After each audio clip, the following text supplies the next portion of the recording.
Hello, friends, and welcome to Virtual Strangers 50.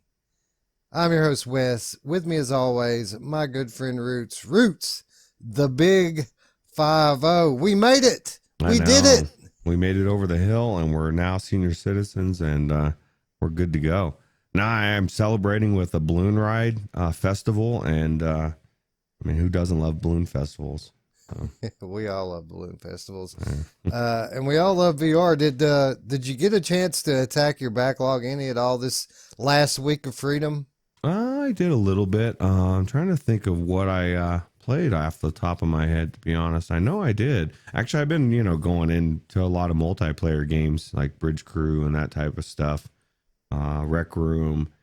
I don't think I've really attacked. I know you did, and I saw some of your achievements you got in one of the games. I think that was you that went in there, right? Was it for good old Asgard's Wrath? Was that you?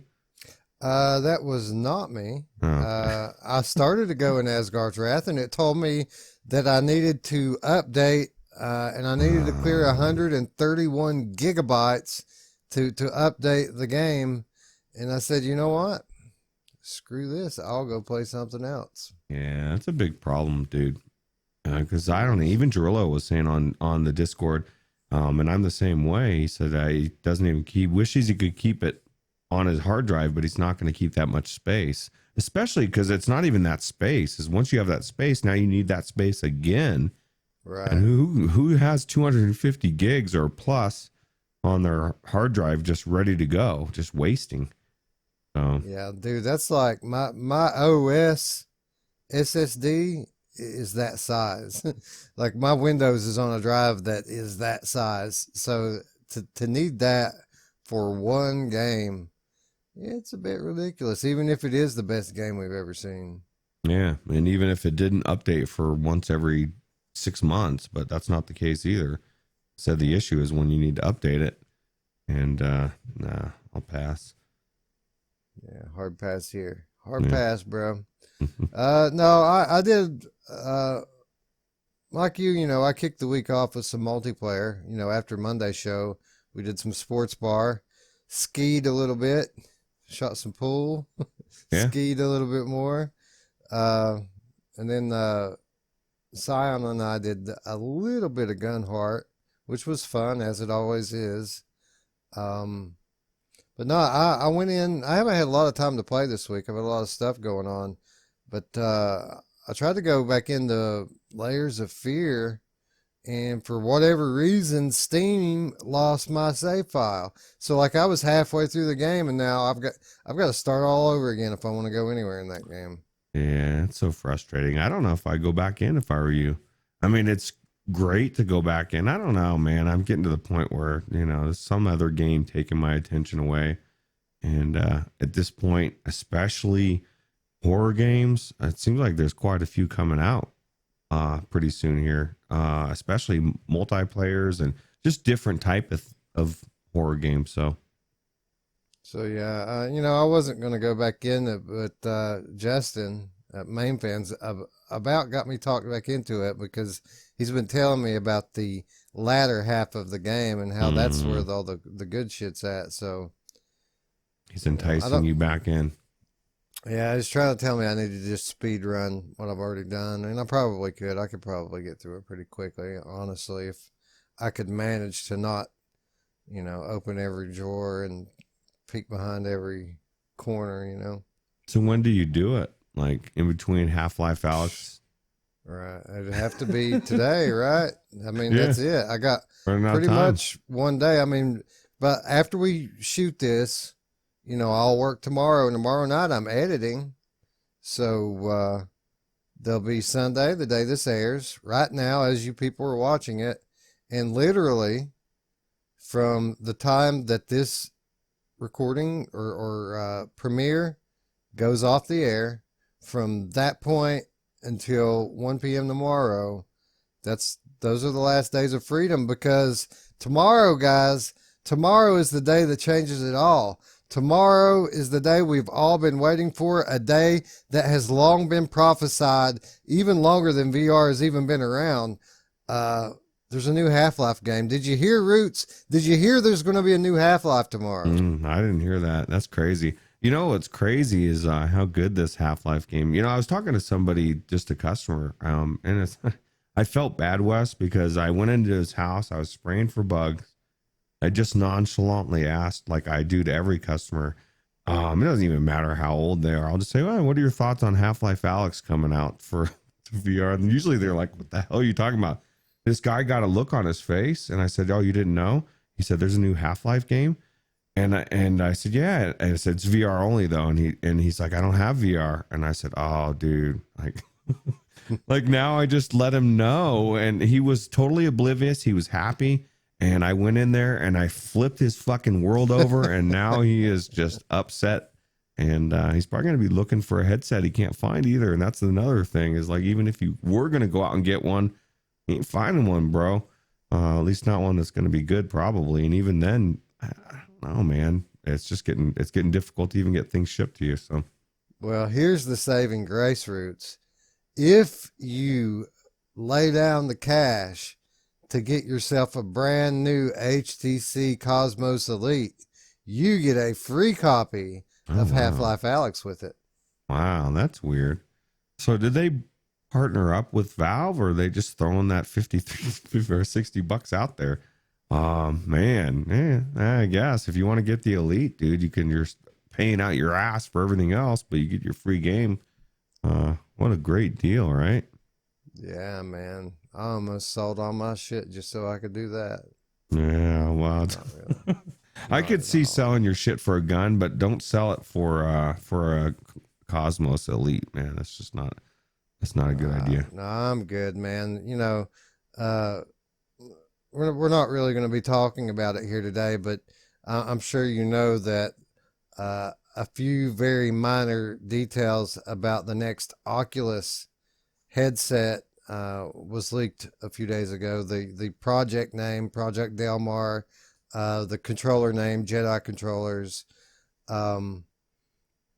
Most significantly, and honestly, the only significant thing that came out of the whole thing is the fact that they are starting to work with developers with it, which means that they've pretty much got a good idea what their next device is going to be now. They have a working prototype. Now they're working with devs to start the software process for this launch. It's probably going to be a couple of years from now. But, you know, when that leaked, it kind of just put things in perspective for me on a hardware level. You know, before we know it, the next big thing is going to be here. I really don't see any need to go and I get it. Valve Index is great, but moving from a Rift S up to a Valve Index is not enough of an upgrade to justify me laying down that type of money when I know, like I just said, that the next big thing could just be right around the corner. Yeah, not only that, but you know what you know, like we know what we've experienced. And and I'm gonna get a lot of shit from this. People are gonna freak out. All the Valve Index people are gonna say this is bullshit.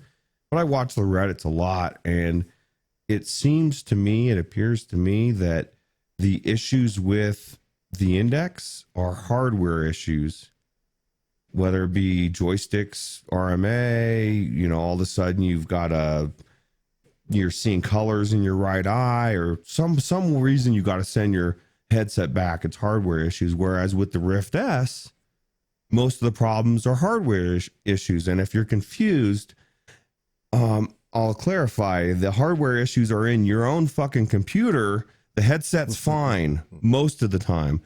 And that's the difference. I feel like it's a crapshoot. I don't know the Index is so amazing, but the quality control is not there yet. Like there's so many posts about problems with the headset, and I get it. That's a sample. People aren't posting, hey, I've got issues or don't have issues, but people aren't.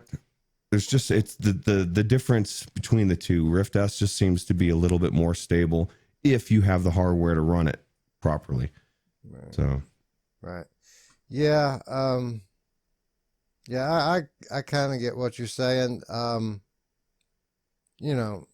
My whole thing was, I can't afford to buy everything that comes out. And I'm content right now with my PC hardware. I'm content. So as nice as having an index may be, I don't think that now would be the time for me to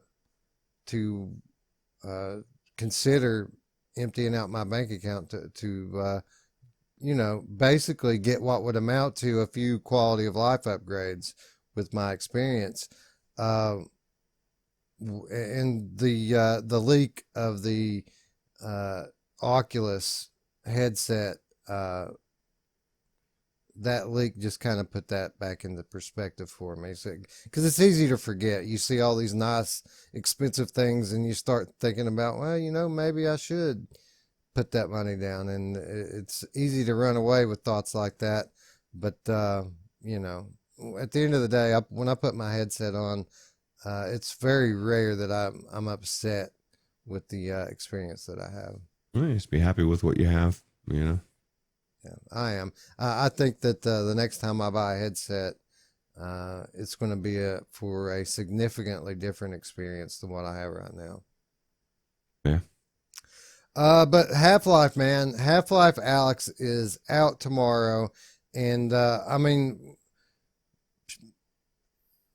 everybody's talked this thing to death. I'm not going to rehash everything that we already know. We already know what type of game it is. We know how long it's going to be. We know what kind of locomotion styles are going on here. What we don't know is what kind of an impact this game is going to actually have, not only within the VR sphere, but the larger world outside of VR land. We know what the hope is, right? We're hoping that the power of the name, the franchise, Half-Life, is powerful enough after all this time to actually get people to do what we've been trying to get them to do for years, and that's just to give VR a fair shot. Roots, do you think that this is the starting point for the mass exodus out of flat gaming? Yeah, it's the start. Yeah. I mean, let's be realistic, at least in my world, because I do ask so many random people. Most people that I bring it up to don't know what the fuck I'm talking about. They don't know what Half-Life is. They've never heard of it. There's a lot of people that have, but there's a lot of people that haven't. So it will bring a good portion of people in, but it's not going to bring everybody in, but it's a good start. Absolutely. One thing we did find out this week or in the last week that about the barnacles and how they before they weren't going to suck you up in, but enough people complained about it, so Valve went ahead and gave the option to have it to where it will, which is awesome because I want to be thinking, oh God, I don't want to get sucked up to this thing. So it's kind of cool that they're responding so quickly and just fixing it before it's even came out. Yeah, that's pretty awesome. So what are your expectations for the game itself? Do you think that, as a fellow Half-Life version, neither of us are like big Half-Life fans. I know you dabbled with it a month or two ago. But what are your expectations for this game? Do you think, we've got some good games over the last year. Do you think that this game, I'm fairly certain it's going to be the best game we've played. Do you think it's going to be the best game we've played by a small margin, or do you think that it's going to be just this awe-inspiring experience, something akin to the first time you ever tried VR? My instinct says it's going to be more towards the latter, what you just said, just because I'm going to be blown away by the whole package. The biggest thing that I've most of the games that we've played, the story, if the gameplay is there, the story's not there, like Boneworks or Stormland or whatever, and the story in this, just the trailer and the cinematics and it just the humor and the story, the actors, and I just think everything is going to come together, and then the gameplay is going to be phenomenal, and we've seen the lighting. if it looks as good in the headset as it does outside the headset, I think we're going to be completely blown away. You know, whether you've played it or not, even if you just never knew what this game was, and this is just some random game that you're trying for the first time, still think you would be looking around thinking, oh my God, this is really cool. So. Yeah, I tend to agree with you. I think that, I think the gameplay is going to largely be what we expect it to be. I think it's going to be the most polished, most AAA experience that we've ever had in a VR game. But I think what's really going to set it apart is the storytelling. And, you know, I have no basis other than what other people have said to believe this.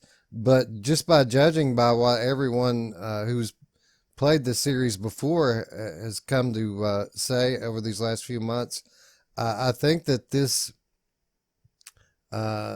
that these developers at Valve are going to be able to utilize VR in such an expert manner that it's really going to pull us into the story, probably more so than any other story-driven game we've tried so far. You know, Saints and Sinners, pretty good in this aspect. There's another, you know, Farpoint. There's a few really good story-driven games in VR. Resident Evil 7 was outstanding. But I think that this is probably going to be a new level. And I think that's going to be the real mark that it makes inside of VR. And I think the impact that it has outside the VR isn't going to be so much felt immediately.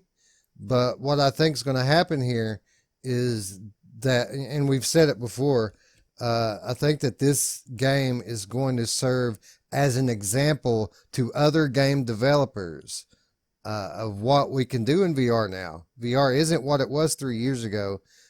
Today, if you know what you're doing, you can make an experience that's every bit as polished as a flat game inside VR. And as you well know, if you can put that kind of polish on a VR game, you know, VR makes all the difference, right? Yeah. I guess if anything, that argument will just have to die. Like, people will not be able to say that everything in VR is a tech demo. There's no real games, that there's no depth, there's no AAA. Say, well, Half-Life ALYX, motherfucker, you know, go check it out, dude. But yeah, so I don't know. I'm just excited to have something that I can hold over flat gamers' heads and be like, oh, you've never tried Half-Life ALYX, dude. That's the best Half-Life of them all, dude. And then just watch them rage. Yeah. Well, what I'm thinking, to be more concise, I'm thinking that this game is going to serve as inspiration for VR games that we don't see for 2 or 3 years from now. Oh yeah. Oh, absolutely. I think that we're going to get games in a few years that we would have never have gotten if it weren't for what's about to happen tomorrow. Yeah, there just has to be somebody that takes the step, and then, like you said, the developers out there that they develop games, they love playing games, they're going to play this and they're going to think, oh my God, like, we need to do whatever, Call of Duty, we need to do whatever it is. And then, like I said before, you start bringing in different genres of gamers. You know, you hit one after another, and before long, everybody's in. Yeah, I think that's right. Before long, everybody's going to be in for one reason or another, whether or not it's to play the next AAA game or to, you know, go into a trance inside the wave or go see a movie in big screen. VR is where it's at, and people are slowly but surely starting to catch on to this. Really, just to get the fuck away from the COVID-19 Wuhan, China flu. We need to get away from that stuff, Wes, and get out of it into something fun and good to go. Yeah. But I guess before we move on, while we're still talking about Half-Life ALYX, again, 1 p.m. tomorrow, this thing drops. We're all going to be playing it. We know you're all going to be playing it. So what does this mean for the Monday show? How could we possibly do a show on Monday without having played this? right? So that leaves us with very few options for the Monday show. So there's not going to be a Monday show tomorrow. We're going to be busy playing this. So the Monday show is going to come on a delay after we've got enough game time in that we can really give some good impressions on what we've experienced. Then we'll record the Monday show and we will premiere it and we will chat with you guys as we always do.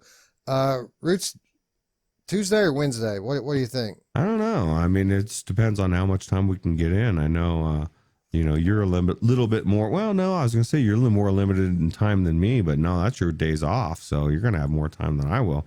I don't know. We probably could get it up Tuesday, but we'll see. We'll play it by ear, but we'll try to give you enough time. We're really not trying to jerk you around time wise. We were just saying it's not a good idea, but things happen, and we legitimately said, why come on Monday night? No one's going to be there. And I don't want to be doing the show Monday. I want to be playing this. Right.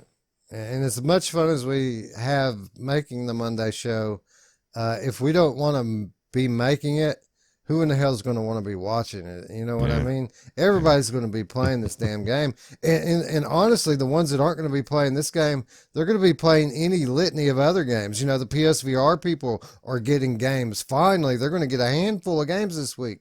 And, the Quest people are getting games. Nobody's going to want to watch a Monday show on Monday. So we'll just say by Wednesday, most likely, we're going to be non-committal here. We will have an episode of the Monday show up to talk about Half-Life, maybe something else. If we get a game key and decide we want to come up for air and play something else, we might talk about something else. But the only thing we will commit to at this point is sometime this week there's going to be a Monday show, and we're going to talk about Half-Life ALYX on the Monday show. Yep. All right. Sometime this week, that's not Monday. The Monday show, totally not on Monday this week. By design. Anyway, Roots, let's talk about something else. We've talked about Half-Life for months at this point. Let's talk about something else. When Oculus pulled out of the Game Developers Conference, a lot of people were upset. We normally get some big announcements, some good hands-on demos or reports of some hands-on demos, some gaming news. We didn't get any of that because they canceled the GDC, or they pushed it to August rather. But what we did get is from Oculus, we got this game developers event that they had over the span of 3 days. And, not really, it didn't really live up to what everybody kind of wanted it to be. I think people kind of forgot what the scope of this thing was going to be and maybe let their expectations get out of hand a little bit. But we did get some pretty good tidbits of news out of it, right? Yeah. Yeah, actually a couple games were talked about. It's always good. First of all, Phantom Covert Ops. Of course, we all know that this is a unique kayak-based VR shooter from In Dreams, and it's officially headed to Rift as well as Quest. We found out this week what the release date's going to be, Roots, and I'm just saying, I know a guy whose birthday just happens to be June 25th. What a great gift that Phantom Covert Ops would make for the VR lover in your life. Yeah, absolutely. I think maybe the devs should throw Weasel and Ruuts a code there. So, because I want to celebrate your birthday with you. But now I'm kind of excited to see what this game actually finally, if it lives up to the hype, right? And I don't know. What was that game? The one that had the canoe that had the similar thing where you were going down the river Styx. Oh, you're talking about the Journey for Elysium, right? Yeah, I really enjoyed the way that thing went, and that I didn't even get to shoot anybody. So you combine that with that kind of gameplay with sniper. I mean, I still laugh because it's such a weird combination. But this game, every time I see a a new trailer for it, it looks better and better and better. And I think this thing's going to be really good. Yeah, our trajectory on this game has been quite interesting because we literally laughed out loud when we first saw the concept for it. And, over time we said, you know what, that looks like it could be pretty good. But after seeing what they've revealed over the last week, I'm starting to develop some genuine excitement for this game. First of all, I think that it's become very clear from the trailer that they released this week that there is definitely going to be some graphical upgrades between the Rift version and the Quest version. This trailer was made completely out of Oculus Rift footage and looks pretty good, doesn't it? Yeah. I'd be surprised actually with Oculus Studios. Usually if it's going to be top notch or at least, way up there. I can't think of the last game that they produced or they didn't, that wasn't good. Right. So. Yeah. Well, as good as this game was going to be, we kind of found out this week why it's taking so long to get out, and it's because they've been working on it, polishing it a lot.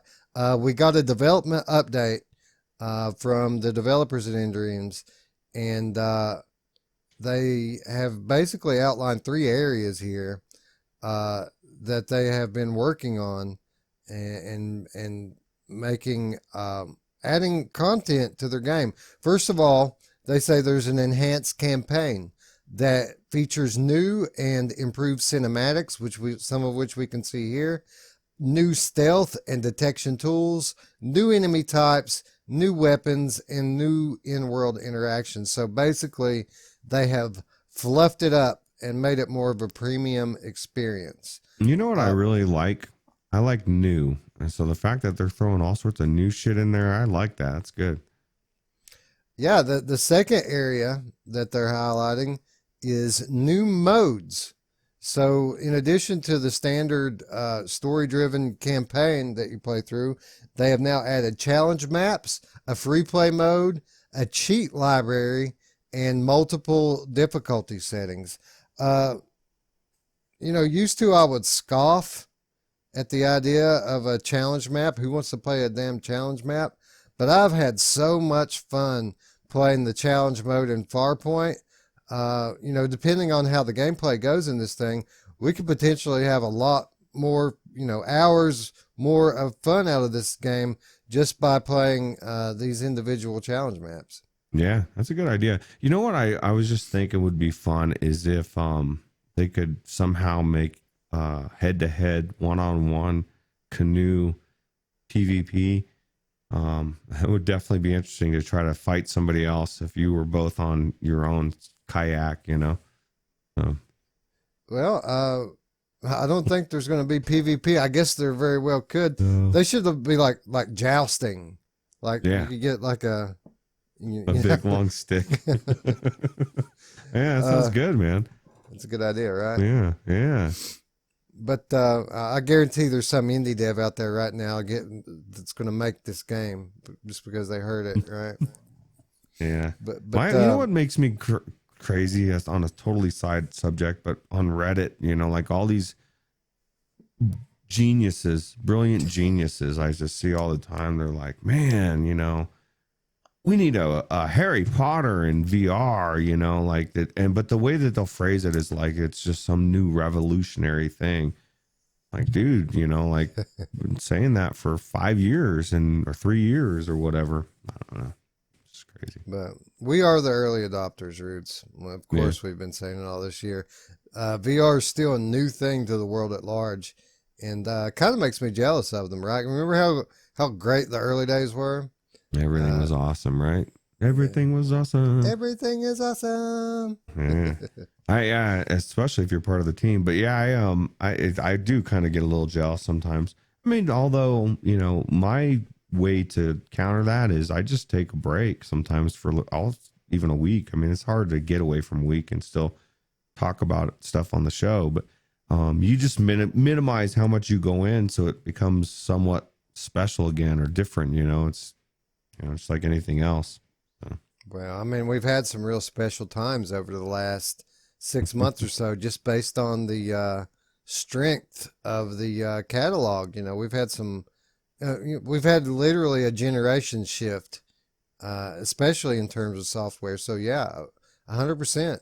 Every day is a great day now because I'm not playing janky crap anymore.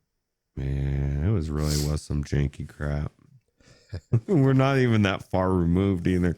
It's like a bad nightmare that you woke up from like an hour ago and you still remember a little bit of it. You're like, oh my God, that can't believe that was happening. Yeah, just flashes of Arc Park and Bravo Team in my head. Yeah, or some of these games that people still say are good games, and I'm like, no, they were never good. They were okay, decent at best. Right. Yeah, I don't want to call them out by name, but I know exactly what you're saying. Yeah. Anyway, back to the Phantom Covert Ops here. The third area that they focused on, not so much versus multiplayer, but they are promising online leaderboards. I imagine that this has something to do with the challenge maps. It's probably similar to Farpoint, like I said, where you're scoring points based on your kills and the time that it takes to complete the map. That would be my guess. Unlockable achievements, Oculus Link support, and this was the thing that really caught my eye. Quest and Rift cross save support. So you start playing on your Oculus Quest, you save your game, you get home, you put on your Oculus Rift, and you pick up where you left off from the other device. This is something, honestly, that I was hoping we would see a lot more of when the Quest was released. But surprisingly, not very many games. I can't think of a single other game that's done this yet. Can you?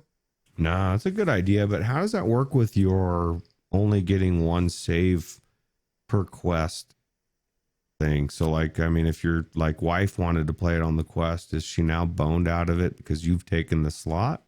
They need to fix that too, right? Like, that is just a short-sightedness all the way around. The developers can work around this, and it's kind of hit and miss. Some do and some don't.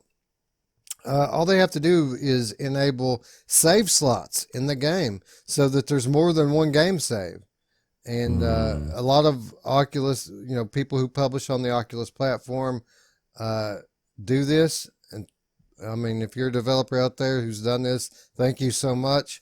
But yeah, it's really going to depend on that. If there's multiple save slots in this game, then wife will be able to play it. The kid will be able to play it. No problem.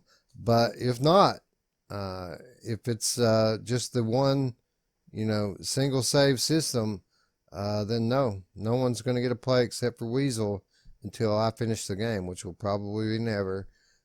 So sorry about your damn luck. So what you're saying is 2020 having game slot. I mean, this isn't 1984 on a cartridge where you have one save and or maybe you can't even save. Like, I don't understand that. That should be standard. Like, I used to have this naive idea, Wes, that you just had save slots for a game, multiple, but I don't know. I'm just anymore, bro. No, yeah. I mean, the dynamics change now. It's not like we have this machine that normally you can just hand the other person the controller. You're sharing a screen. You can't do that in VR. So it demands some sort of solution so that people don't have to buy multiple copies of the game to play multiplayer. And the argument used to be, well, VR games are so cheap. They're only 10 or 15 bucks. Why not buy a second copy so someone else can play with you? Well, that's quickly changing, and we've seen this, over the last year or two. The games are becoming more expensive, and I mean, honestly, I don't even care if it's just $5. I shouldn't have to buy 2 copies of a game so that my kids can play too. Yeah, well, especially if it's just for another save slot. That's just, to me, is another short-sighted thing. Like, it just should be standard. Even if it's just 3, you have 3 slots and you save them and or whatever. But to me, it is a greed thing. It's like, they have that thought. Well, if we put the save slots in, we'll sell less copies. So. Well, I really, this is an area that has really bugged me for a long time, and not so much from a developer standpoint, putting in save slots or not. What really bugs me is that we haven't seen a solution for this from Oculus, because as you know, on PlayStation VR or on Steam, both of those networks have solutions for you to share your library with your family. Oculus has nothing for that. And I think it's kind of ridiculous. Again, I don't want to repeat myself, but we're talking about devices that you can't share at the same time. It only makes sense that there needs to be some means for you to be able to share your hardware with someone else without having them ride over your game or having to play without a tutorial. There's tons of disadvantages to this, and it's common sense, and if Sony's doing it, then obviously it's the right thing to do, right? Because you don't see those guys trying to knock themselves out of money very often. No. Well, and that's my next point I was going to say. Why the fuck can't I buy you a game? Like, why can't somebody buy a friend a game from Oculus? Why can't I get a game card or gift a game to somebody? What a short-sighted thing. Like, Steam, just all day long, I can give games to people if I want or whatever. But no, Oculus is like, dude, no, we got to make sure you're paying out of your own pocket, dude. Yeah. This makes no sense to me. Yeah. We don't gift here, bro. Yeah. It's not what we do. Gifts are lame, dude. Why would you want to give someone a gift, man? Like, what the hell? Anyway, Phantom Covert Ops. I was excited for it. Now I'm really excited for it. The footage looks beautiful, doesn't it? Yeah. Well, like you said, the cinematics, especially with like that helicopter exploding and spinning and stuff.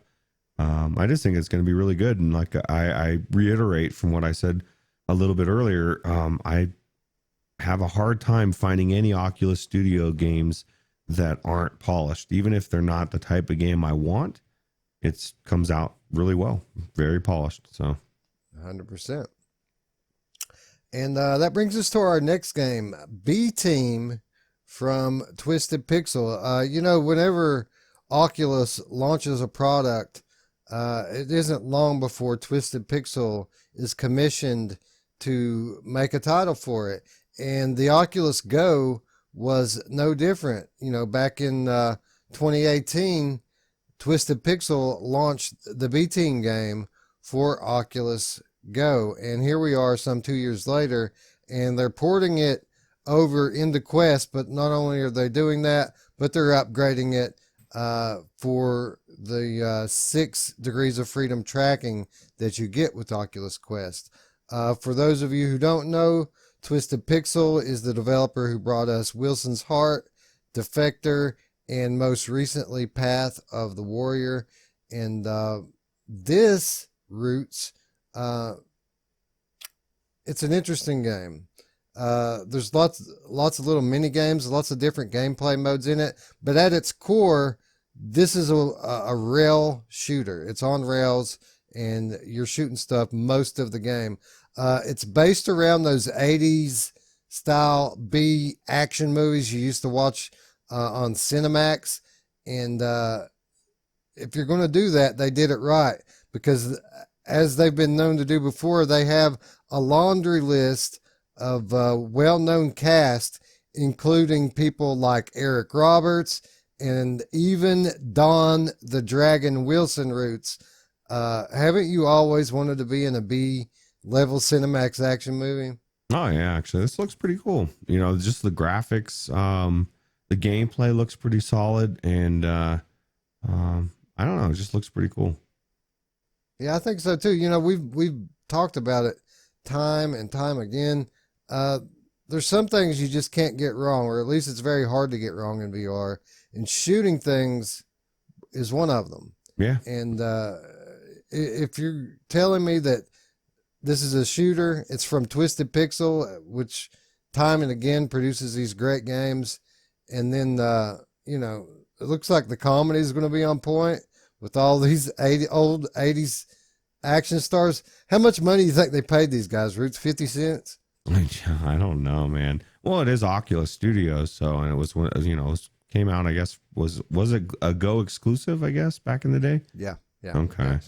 Yeah. Now, I kind of curious to see what the reviews were like on the Go, because it looks really polished. It looks like they did a really good job of bringing the sixth off into it, and it looks legit. It looks like a very unique art style as well. Like you said, like an 80s type of game. So I don't know. It looks like it's something that I would even want to play on the Rift S, which I'm pretty sure I won't get a chance to. So. Yeah, no word from the developer if they plan to bring this to Rift. As of right now, this is just going to be on the mobile hardware only. But you know how things go, Roots. That generally tends to be a temporary thing. Why can't we get a program that lets us play Quest games on Rift S, man? You got the fucking link. You can play all of our games, but we can't play your games? That's bullshit. Roots is going to go on strike. There's nothing else important in this world versus that. That's what I need to spend my time on, I think. Well, there you go. Roots has a cause. Yeah, that's my cause. Yeah. It does look good, though. I do want to play it. I think it would be something that would be fun to play. It says you'll be able to choose from one of 4 characters, each offering their own special powers and weapons which can help in specific areas. And to ensure the gameplay doesn't get stagnant, B Team has randomized levels and waves of enemies. So there's going to be some kind of randomizer in here that kind of just mixes everything up. So while it's telling a story and it's, again, supposedly very comedic, I don't think there's going to be any set path through the game. So every time you pick it up, you're going to have a unique experience. Well, that's cool. You know what's funny is, doesn't it seem like that's becoming a trend? Like, and which is a good trend, especially once we get to the AI generated. I'm telling you, man, that's when everything's going to be that little scrap of paper or all the little details that we just don't think about that are in our real world that don't exist, or it's going to bring that immersion level. So it's kind of cool that they're having these generated levels more and more. It's pretty cool that they have Eric Roberts in a video game. You think he's going to cry, Roots? You know he's going to cry, right? Eric Roberts has cried in every movie he's ever been in. So, well, let me ask you this, and if you're going to be honest, did you not cry every time he cried? Like, how do you not cry when Eric Roberts cries? Cried laughing because he's so terrible at it. Well, it is the B Team, so we'll give him a little bit of a... It is. For those of you who don't know who Eric Roberts is, and I'm sure you'll recognize him. If you Google him, you'll recognize him. He's been in some big movies. He's Julia Roberts' brother, but he never quite made it to her level. And some of the early stuff he did was just comical. Yeah, well, you can see this here. Maybe he will cry. I guarantee it. I'd bet money on it. Mm-hmm. All right. Anyway, B Team releasing March 26 Roots. As if we didn't have enough to play already. I think I'm going to make time for it, Rich. You know, this was only $8 on the Quest store. Really? It is now? It's only $8? Yeah, you mean $8. Oh, wow. Not on the Quest store. I'm sorry, the Go store, okay. The Go version. So we're probably looking at $10 or $15 on the Quest, I would imagine. Man, I need to go get my Quest today so I can. Oh wait, I'm not getting a Quest today. I don't think anybody's getting a Quest today. It's very hard to get one. So, I was thinking this is a conundrum. This is a totally side.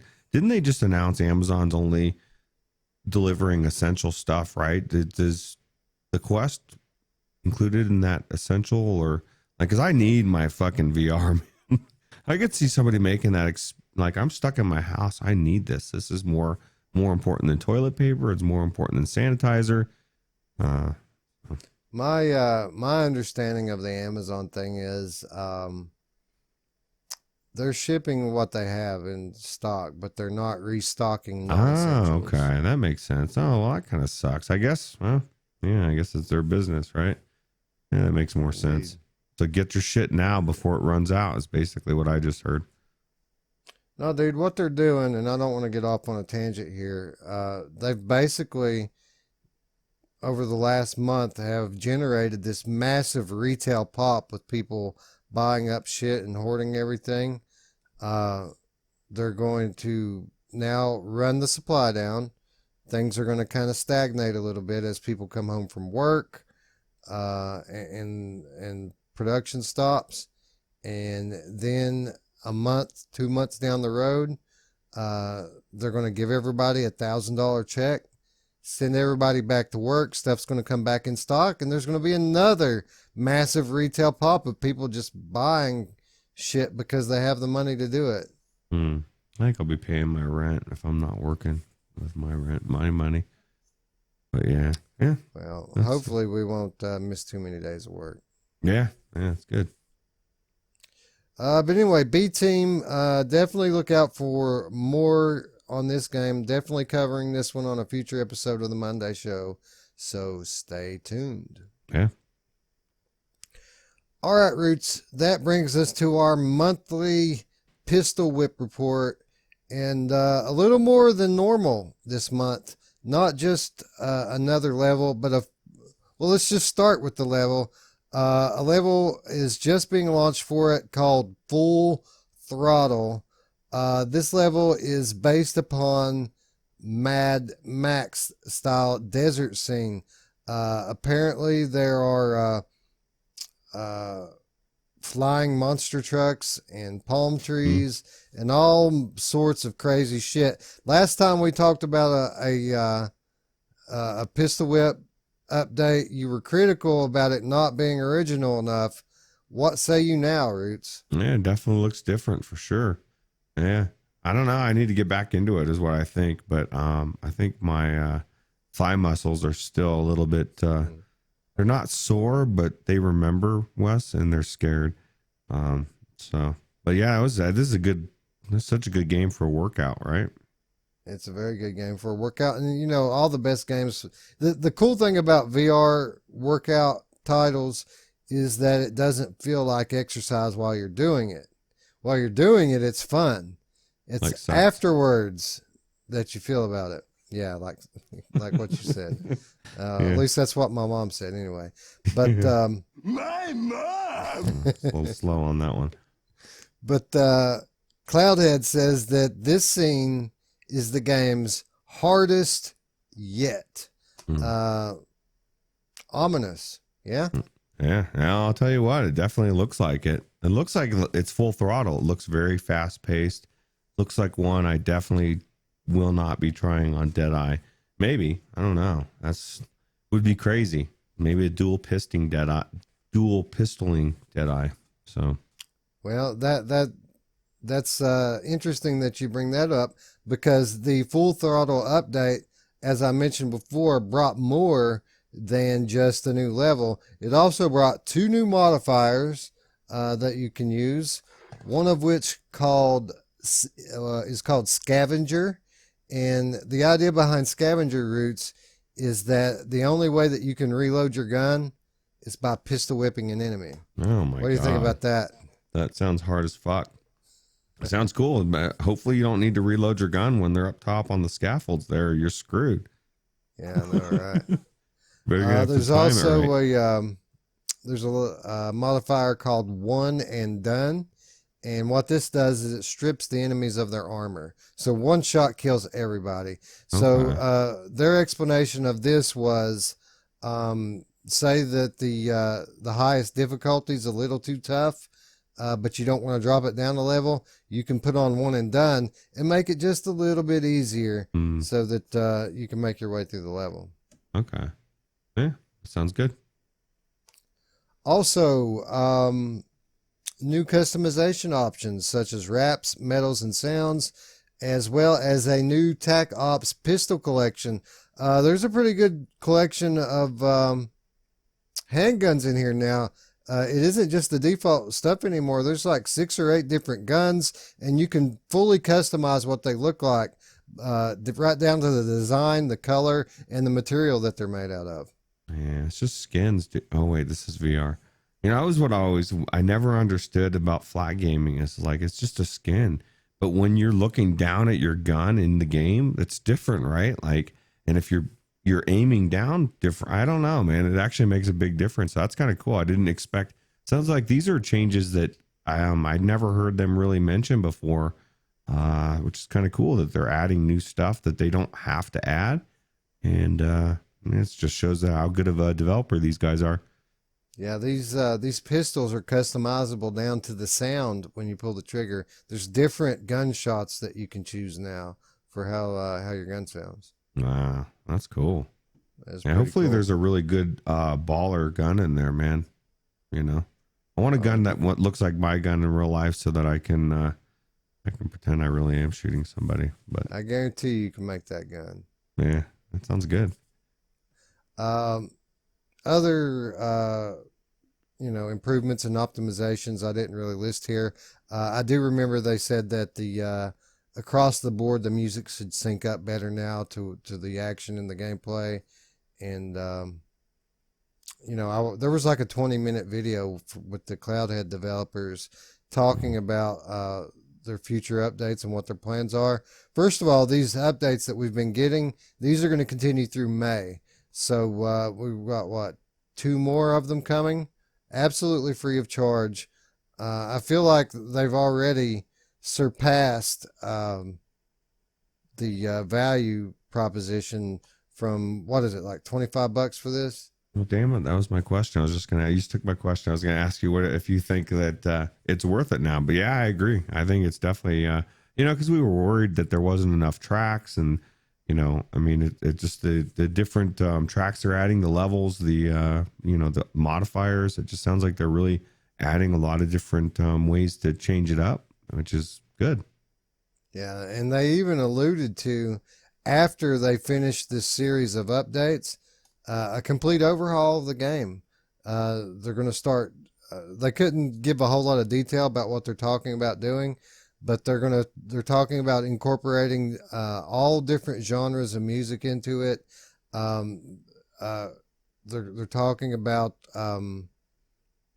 basically redoing everything, right down to a leaderboard reset. I mean, just completely overhauling the whole game, because they have so many interesting ideas of how to improve upon it, that the game is going to be radically different by the time they're finished with it. So you're saying that we could be getting like different genres, like we could potentially have like Teardrops on my guitar, or Slayer, or just wanted to put those two together because they're so close. But you could actually have different types, because the music is one type of music, and it's not bad. But I always hear people shit all over Audika's type of style, and some people I'm sure don't like this kind of the audio in this game. So yeah, well, I mean, none of these rhythm games really have anything I really like. Not yet. I mean, the Beat Saber Green Day pack is the closest thing, and I'm not the You Just Green Day fan in the world, if that says anything. But I'm not going to try to recite from memory what everything the Cloudhead developer said, but I'm super interested in their vision for the game, and apparently it's going to be pretty profound, the changes that they make to this over the next year. wow, we're getting into some good ground where the developers are just getting better and better, right? It's hard to find a bad developer anymore. Well, it's not hard, but it's harder. People forget what the strength of Pistol Whip has been so amazing that people forget about what Cloudhead did before. They did the Gallery 1 and 2, which were phenomenal, and honestly, I kind of want them to quit messing with Pistol Whip, so that I could get the 3rd episode of the Gallery. I mean, where the hell is my 3rd episode of the Gallery? I don't know that it's ever coming after Pistol Whip and the success of this. Yeah, Beat Saber. Just another negative side effect of Beat Saber. They've eaten one of my favorite puzzle games. Yeah, well, you'll get another one, I hope. Maybe this week. Yeah. Yeah, we'll get to that. Um, but the news from the Oculus Game Developers event keeps on rolling in. Lies Beneath Roots. We pretty much talk about this one now every time we have a show. Any little tidbit of news comes up, and I put this one on the rundown just because it looks so friggin' cool, man. I cannot wait to play this game. I mean, it's not Half-Life ALYX level of hype, but man, it's up there. I can't wait to play this game, Roots. Yeah, I can't wait to look at this world in my headset and just be in this comic book world. You know, that's what's cool. I just want to be, I want to get sucked into a comic book, right? And just look around that world and roam around. And this, every time I see a trailer of this game, it just looks better and better. You know, honestly, and I don't know how the final builds are going to work out for this game, but when I look at the art style and I look at the color palette of this game, you know, aliasing and foveated rendering notwithstanding, I think that the way that this game is put together, it's possible that this game may look better in the Oculus Quest headset on the OLED, just because I can see. And I know you have to know what I'm talking about. Some of the games in the Rift S, not many, but some of them have kind of a washed out look to them. And just by looking at this trailer and looking at this footage, I could definitely see that happening with this game. Yeah, I guess you could see like the red really popping on the Quest or something, you know, because it's a contrast. It's a really big contrast between black and white and those color spots of pop, you know. So maybe. Now I'm sure that the shimmer and the foveated rendering is going to totally negate any positive that comes with it. Not to mention, you know, all the other downsides of playing on the Quest. But I'm not going to hesitate when this thing comes out on the 31st. I'm not going to wait 2 weeks just so I can experience it on the Rift. We're going head first when this one comes out, the day it comes out. Yeah. Well, that's good because I want to hear the difference. I want to hear whether it's better or not. You know, now you got me questioning, and I have no way to find out. So I got to get that link cable, man. I got to take this the shimmer and this foveated rendering and all these artifacts. I got to take that stuff out of the equation. I got to get one of those cables and do a legit, you know, side by side, because I'm sure, you know, maybe not on most games, but I'm sure occasionally there's going to be a game that comes up that looks better through the link than on the Rift S. Yeah, there has to be, because there's people that say that virtual desktop sometimes looks better than the link, which I don't know how that can happen, but enough people say it's real. So, you know, we talked about this not long ago. Last time I tried virtual desktop, I was amazed at how good the picture quality was in it. Now, I had other problems that were game breaking and I couldn't play it.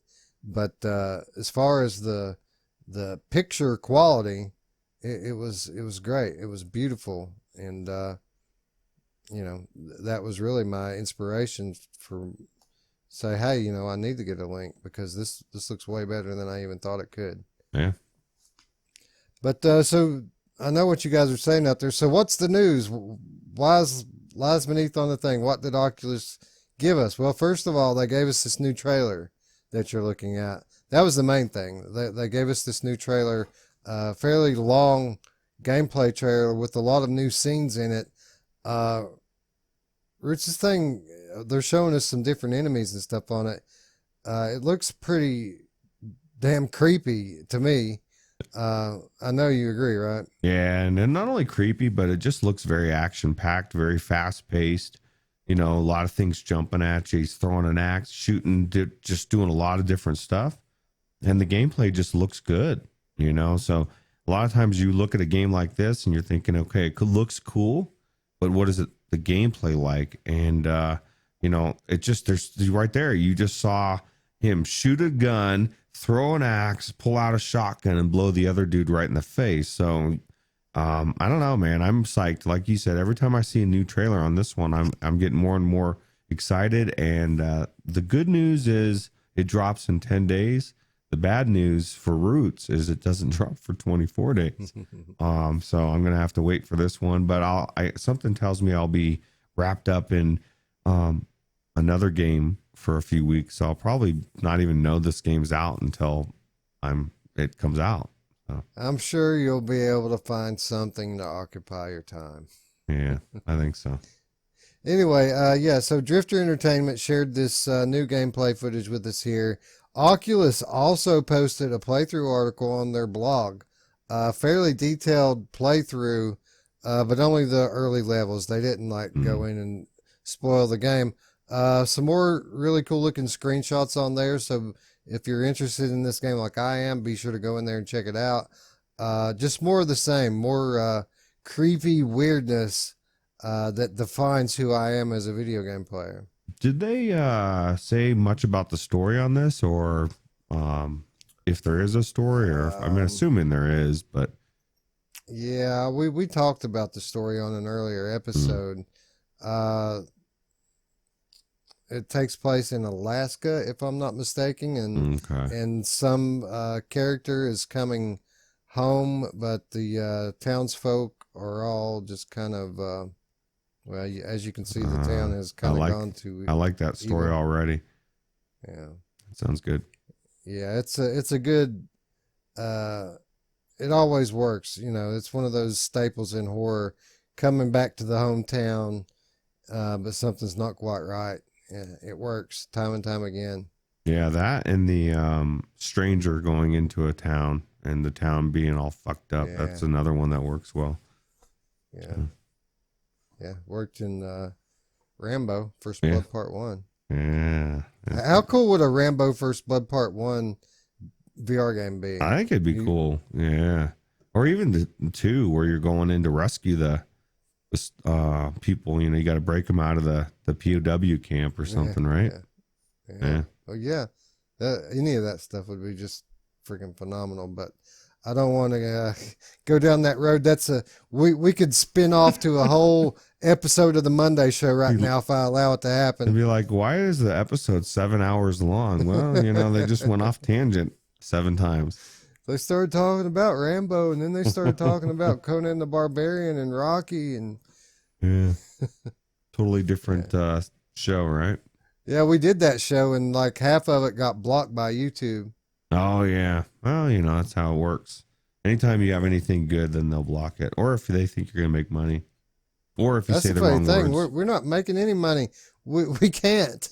We physically aren't capable. Not until we get our Patreon up. And I think we might do that pretty soon, right? Yeah, actually, I had a couple people, especially Scion, really getting upset. Exactly what we said. He's from Canada. He wants to gift us some games, and he can't do it for some reason. Definitely not through Oculus. So, those Canadians are fine people, eh? Yeah. Maple syrup, eh? Yeah, for sure. I'm not your friend, buddy. I'm not your buddy, guy. Did you ever see Strange Brew? That was a good Canadian movie, right? Oh man, I have vague memories of Strange Brew. Vague, very vague. Yeah, very, very vague. Yeah. Anyway, more Oculus news, Roots. Yeah, it's an Oculus episode. Just tons of Oculus news this week, but unfortunately, not all good news. Well, when I say bad news, I'm actually talking about no news. And in some cases, no news is good news, but in the case of Lone Echo 2, no news is bad news, Roots. This game was initially set to release in 2019. Oculus told us last year that it had been delayed to Q1 2020. They had a highly polished demo that people were playing late last year at some of these, events, these gaming events, E3. Even E3, they had playable demo at E3 last summer. But Q1 coming to a quick end, 2 weeks away before we get into Q2, we were really expecting to hear something about Lone Echo 2 from this Oculus event, and alas, nothing. Crickets. Should we be concerned, Roots? I don't know. I don't know what's going on. I know it's good for me because I haven't finished the first one. I don't have time to finish the first one now with Half-Life Alyx. So, but yeah, it makes you wonder what's going on if they're delaying, you know, like a lot has happened since it was supposed to come out. A lot of good games have came out. Alyx is about to come out and, you know, even without even playing this game, just knock its stick in the dirt and more than likely. So I don't know. Like you said, it could be no news is good news. But I'm kind of curious to what's going on. Yeah, it seems like things are moving at a snail's pace over there at Ready at Dawn. You know, we learned when they launched the Oculus Quest that they were going to be launching Echo VR for the Oculus Quest, and you know, we kind of took that as, you know, coming soon. You know, that we would have that pretty soon. Here we are, almost a year later. We still haven't seen Echo VR until this week. They have announced their closed alpha for Echo VR. Alpha, Roots, not even a beta. It's a bit frightening, isn't it? It is, because is anybody playing Echo VR anymore anyway? Like Sion is. Well, sure. Yeah, he's trying to get me in there, you know, to show me how to float or something. But, you know, my thing is I don't think it's that popular anymore. And by the time they get around to getting it in, who knows what else is out? You know, like, it's just weird. It's, you know, maybe they're trying to do too much. They're trying to get this one and, you know, Echo VR out, and it's just too much at once. Yeah, who wants to float, Roots? You know what else floats? Anyway, you know, we learned about Lone Echo 2 a long time ago, even before the Quest was announced. Lone Echo 2 was announced, and then after the Quest launch, we got news that Lone Echo 2 was being delayed. Like I said, Q1 2020. The reasoning they gave for that delay was Echo VR. And the quote was, today we confirmed that Ready at Dawn is bringing Echo Arena to Quest. In consideration of that project, we decided to push Lone Echo 2 out to 2020 so that we can give all of our attention to that title once Echo Arena on Quest is out. We are going to take the time we need to do these titles justice. So they said it then. We're going to take our time. Well, and they also said that they're almost insinuated they're not even going to start with Lone Echo 2 until they finish. So if you haven't seen the other one, I mean, what is that? How far does that push this game back, Wes? Because I don't know, it's a little scary, man. Well, yeah, it is scary. And the scary, it's confusing, man, because 8 months ago, there was a highly polished playable demo on the floor at E3. So, you know, maybe they're just wizards and they were pretty good at projecting that they were farther along than they actually were. But it's starting to seem like they may have just shelved this damn thing until they could get Echo VR out. And by the, you know, judging by the state of things, it's going to be a while before Echo VR is even out. So who knows? I think we'll get this game this year, but this might be a holiday 2020 game before it's all said and done. And to be honest, it's one of those games that it's just not one that I like, oh, I got to play it. I will. I'll enjoy it when it comes out, but, you know, it's just not high on my list. You know you're itching to play this game, Roots. I just want to grope her, Olivia, some more. I just want to piss her off. That's the thing. That's one of the things I'm, you know, in the playthrough that I've been playing, and being her friend. There's something about pissing her off. Like when you shine that light in her face and she, over and over again, eventually she freaks out, and that's pretty good. It's a good response. I like it. You're going to start a new movement, Roots. But if you keep messing with these gender neutral video game entities, you're going to start the Z2 movement. Yeah, I don't want to start that. Anyway, yeah, Echo Arena Echo, Lone Echo 2, both apparently way off in the distance.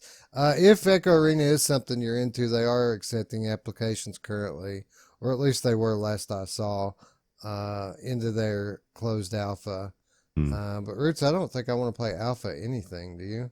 No, not anymore. That was like the beginning. It's like, ooh, I want to play everything now. I'm like, I want to finish. I want to play it when it's done, or at least when it's close to done. Alpha is just like when it's starting. Right. And yeah. Okay, so what else? What else do we get this week? Oh yes, Radial G Proteus. We just talked about this on the last Monday show, Roots. I was absolutely blown away by this game. I was expecting it to be okay. Turned out it was very good. And get this, I thought that the new update had already been applied to this game. Nope. It hasn't, and the reason I know that it hasn't is because it just was. They just added in the new update. Okay, so what is that? I like that the little teaser here doesn't show us too much but an eye, a symbol. Yeah. Yeah, I sent this trailer to you and I quickly deleted it like, oh no. 15-second teaser. No, thank you. Yeah. But no, this is a Wipeout style racing game. You know, if you want to know in detail about what this game is, just go back to our last episode, the Monday show. We go into great detail about it. Fast. As far as racers go on Oculus Quest, this thing is breakneck speed. And the new update's bringing in a boss fight mode, Roots, where you battle a giant mechanoid boss on a signature track. Avoid an array of attacks and deliver your own knockout blows. So like a legitimate fighting game, only you're racing, you know, and you're going 1,000 miles an hour. Yeah, sounds pretty cool. And I guess since they finished this, from what you were saying last time, they should be now working on multiplayer, right? That's what they said. Multiplayer's next. I got to think too at some point, and this is just pure speculation on my part. I got to think at some point they're going to bring this thing to Rift, right? They have to, because otherwise I'm going to be pissed. I want to play it. I want to race you, and I want to do it with high graphics, without a link cable, and a Quest I don't own. So you know, I watched Justin Mamefan play Stun Runner the other day, and I saw a lot of elements in that game, or at least a few. That they use in Radial G Proteus, those tubular courses and the way they use the lines to create this sense of speed, and the way they line up the ramps, so you jump and then jump again and then jump again. You actually build speed in Radial G by hitting those jumps. So the more of those ramps you hit, the faster you go. Wow. Well, I'll tell you what, you know, Stun Runner, that's why I was saying that it's definitely a lot of Stun Runner in there. And how cool is it that if you ask Mamefan to play a game, he'll play through it, right? I mean, it helps if you're a Patreon as well. He'll bump you up to the top of the list. But you can watch him play through any game you want. You know, it's cool. Yeah, every day is because I said so on Justin's channel. Yeah. Just tell him what you wanted to play, and he'll play anything. Yep. Yeah, it's cool. In addition to the boss fight game mode, Roots, we got an additional track, an expanded single-player campaign, and 3 more unlockable ships. The ships look awesome, too, by the way. They have that same art style like Lies Beneath has, or like Borderlands, that cel-shaded comic booky look. And it really works in VR, and it works on Quest in particular. Oh, good. Well, yeah, I just throwing it out there again. Roots can't check out this cool ship. They need to bring this to Rift S now, Wes. Stop messing around. Don't worry about multiplayer. Bring it to Rift first. You just gotta come to the dark side, bro. Yeah. That's what's going to have to happen. Now, I know you want to be a PC Master Race guy, but it's okay to cross the line every now and again. My problem is like, you think getting toilet paper is hard. Try to find a Quest these days, Wes. It ain't happening, dude. Yeah, I guess they're popping up every once in a while on Best Buy and websites, but you know what's not ending, Wes, is the posts on Reddit saying, where can I find the Rift S or the Quest? Why are they not here? Yeah. My head's in the fucking ground. I don't know what's happening. I think it was Road to VR said that Rift S is sold out globally now. Like it's completely sold out. Wow. Well, I'll tell you what, I'm glad I got my Rift S over there. If anything, it's, $600-700 of extra cash I can float out the door real quick. If anybody needs a means to play Half-Life ALYX, just allow me to remind all of you that right over there it is an Oculus CV1, complete with a third tower and a VR cover facial interface already installed, an extra set of headphones and an extra cable. And the headset itself is in like new condition because I only used it about 5 times before I got my Rift S. I'll tell you what, that extra cable right there, I told you this last time, is the selling point, because you can sell that alone for $100 and take the cost of everything else down to almost nothing. So that's good. Yeah, my problem is I don't want to take time to take pictures of it.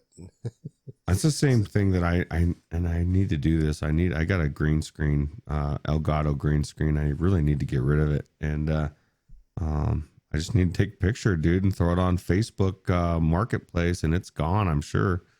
Yeah, I don't know. That's me. Everybody looking for VR headsets, and I can't manage to take a damn picture and sell mine. Well, I'll tell you what, Scion uses a CV1, and we both came from it. It's an amazing headset. It's definitely, If you have an amazing USB hub, it's an amazing headset. Yeah, you definitely better have some. I'll tell you what, that was the only issues that I had when I first got it. I had to get the separate card because it was like disconnecting every USB, all sorts of weird issues, man. Too much. Yeah, I specifically built my computer to play VR, and I knew I was going to need those USB ports. So like mine's got like 8 or 10 USB ports on it, 3.0.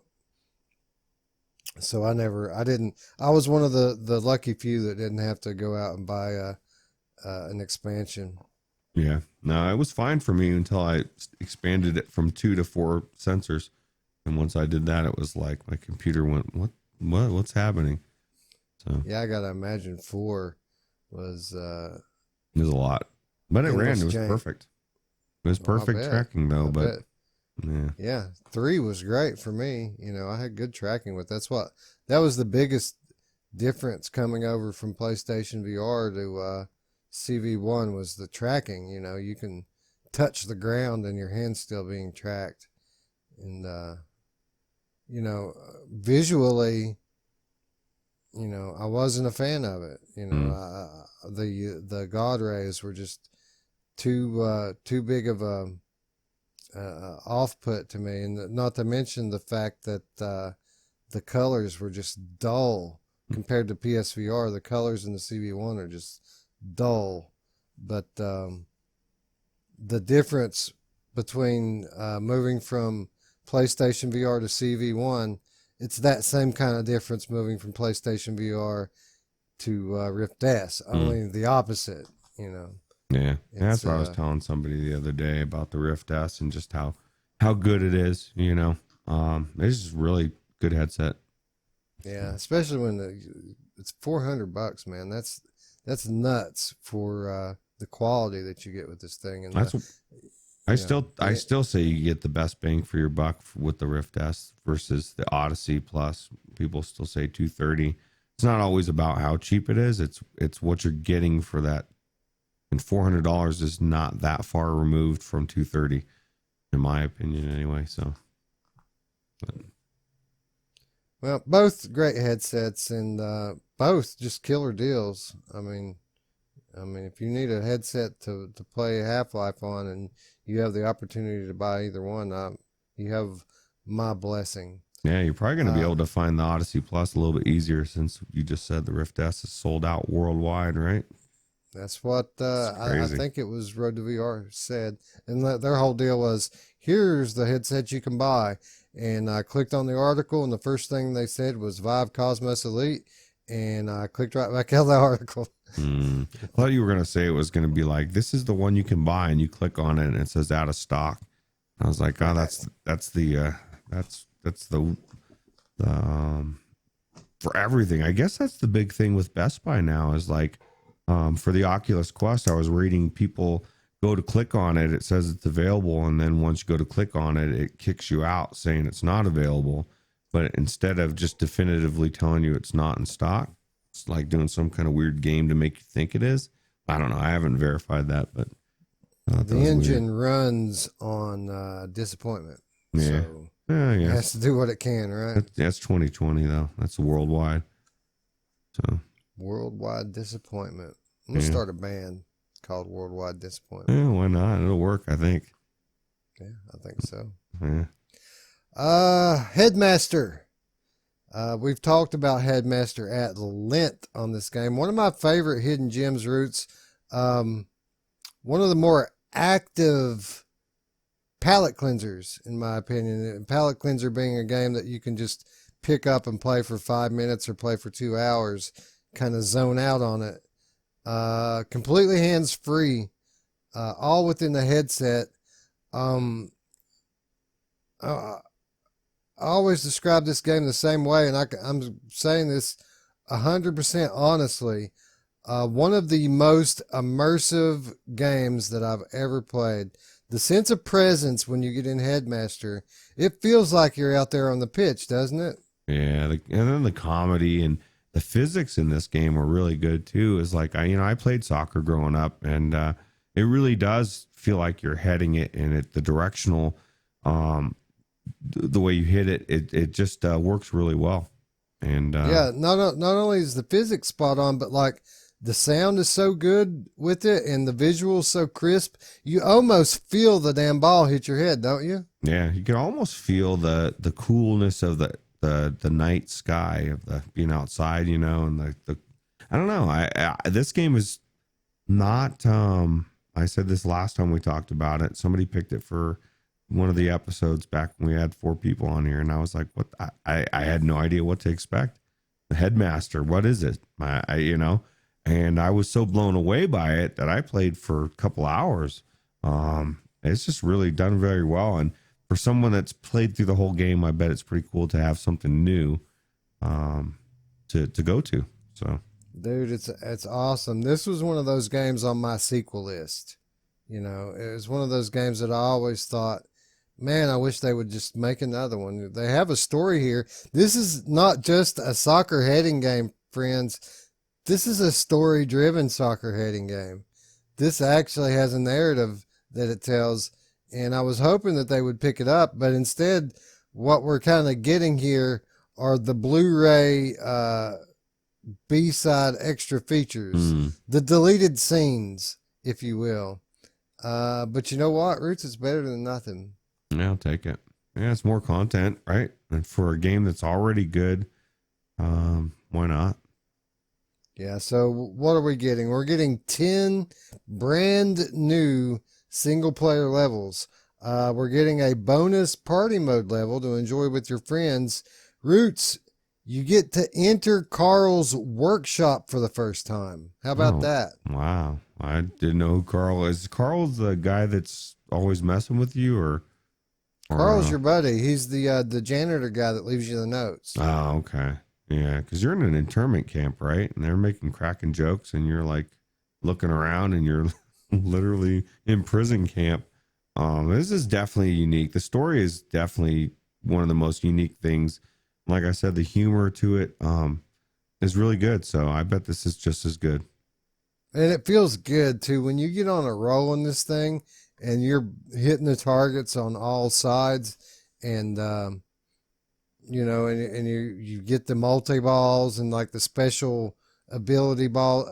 How deep did you get into the game? I got pretty far. I'm sure I didn't beat it, but I know I've played at least a couple hours. Or Did you get to the explosive balls? Like bombs? Maybe. I don't know. It's been so long. Yeah, I'll have to go back into it.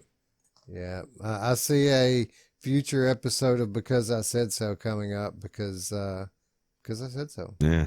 Yeah. Play it, bitch. Anyway, I'm happy to have another reason to get back into this. Played through it on PlayStation VR. Never even looked at it on PC, and as immersive as it was on PlayStation VR, I gotta imagine super sampling this thing up. It's gonna look real. Yeah, 2.0, man. You imagine how good it's gonna look. Yeah, and then we got new levels. Some of the other features that they claim are trampolines, all the colors of the rainbow, tiny targets, and sweet darkness. You know who else loves sweet darkness? Who? My mom! Who doesn't love sweet darkness? I don't even know. Is that code for something? That's the question. And I'll leave it at that. I think that question of the week. Yeah. Anyway, you know who else is a Headmaster Ruuts? No, anyway, moving on. New levels for Headmaster coming in April. So not that long, just around the corner.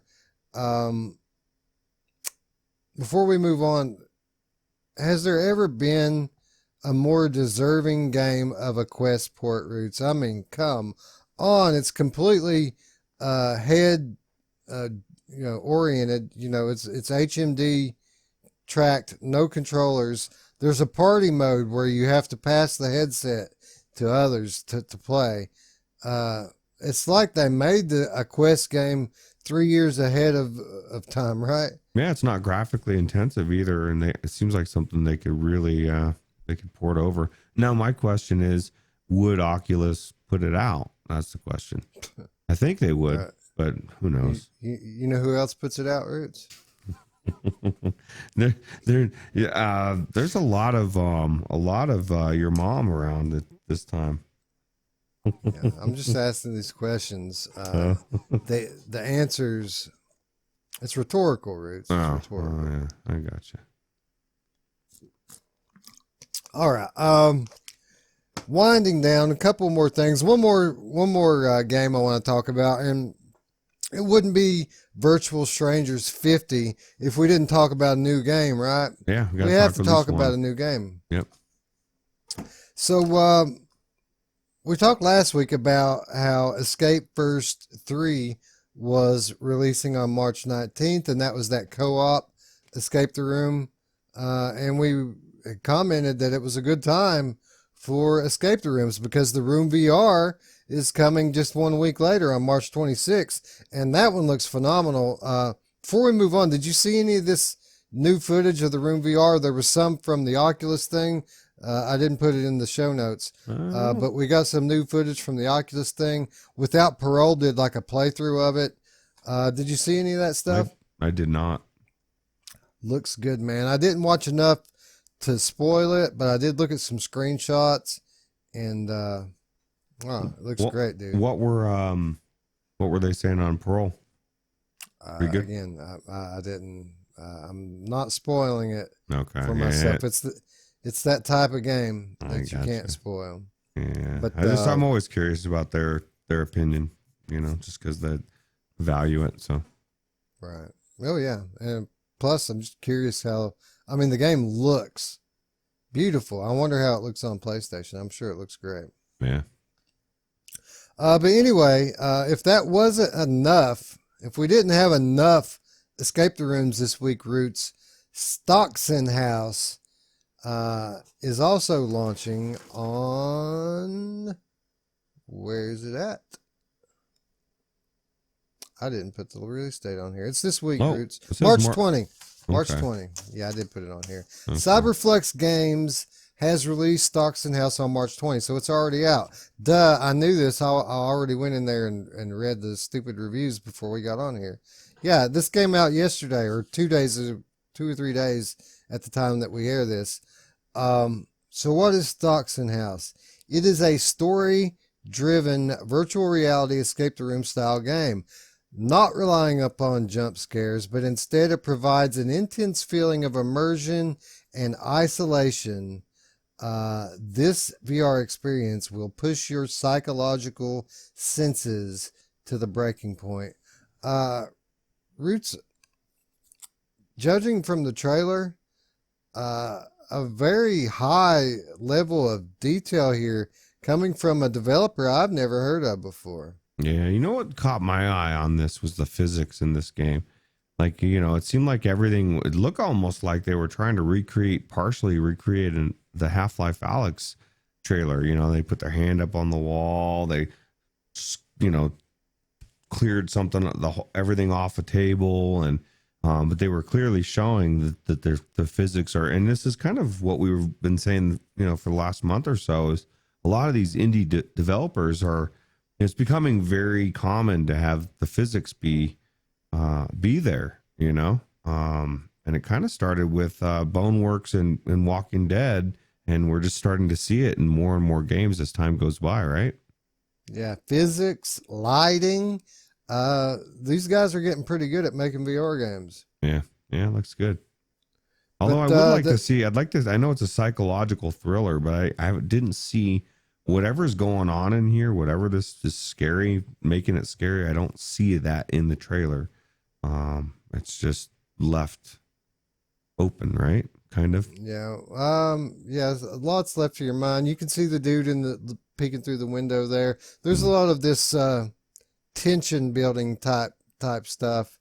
I see what they're going through. It's psychological horror, Roots. It's not overt, and a lot of the times that's some of the best stuff if it's done correctly. And I'm interested. See the bloody handprint on the wall there, stuff like that. I like how they showed their hands to make sure you know they're in VR. It's a VR game, right? Yeah. Hand check. Game features an emotional and creepy horror story that unfolds as you play, interesting puzzles that make you think, a beautiful, immersive, and claustrophobic environment that changes around you, Roots. It changes around you. Yeah, that's always good in VR, right? You walk and turn around, the walls, the pathway's gone. Now there's a wall there. Like, whoa. Yeah. Stunning high fidelity graphics with photorealistic lighting. You know, they say it here in the description. You can see it in the trailer, and there's only 2 reviews up, but guess what the reviews said? The lighting was good. They said the lighting was good. They said the physics was good. They were both positive reviews. And they pretty much are either plants or people, or the devs are giving it to us straight, because the people are saying pretty much what the devs are saying. Yeah. Well, it looks definitely looks intriguing, and would be nice to check out for sure. Features hundreds of interactable physics-based props and items. Smooth locomotion system for that ultimate feeling of presence. That's a big thing, isn't it, Roots? When you're talking about these independent games, you never know when you're going to, get into one of these games that looks beautiful, and then all of a sudden the locomotion sucks, and then it just kind of ruins everything, right? Yeah, especially if they don't have options, or they force something on you. So, optional locomotion comfort mode, seated or standing play modes, lovingly created audio providing tension and fear, tons of hidden secrets, a fun and diverse collection of achievements, and you can play with hints enabled or no assistance. So going back to just what you just said, options, right? Yeah, options. Well, yeah, I think it's kind of funny, or I guess the wording on that they lovingly created the audio providing tension and fear, as opposed to doing it out of spite and hatred, Yeah, that's what Slayer does, right? Yeah, that's right. Spite and hatred. They write their music for their fans lovingly. Yeah, lovingly. Yeah, it's just a weird way to phrase it. But hey, I'd rather have them lovingly do that than any other way. So Lovingly, meticulously handcrafted audio providing tension and fear. Yeah. And syphilis. Yeah, who doesn't want syphilis these days? Stocksynd House, currently available with a 20% launch discount, $8. Yeah, it's not too bad. It's a pretty good deal, actually.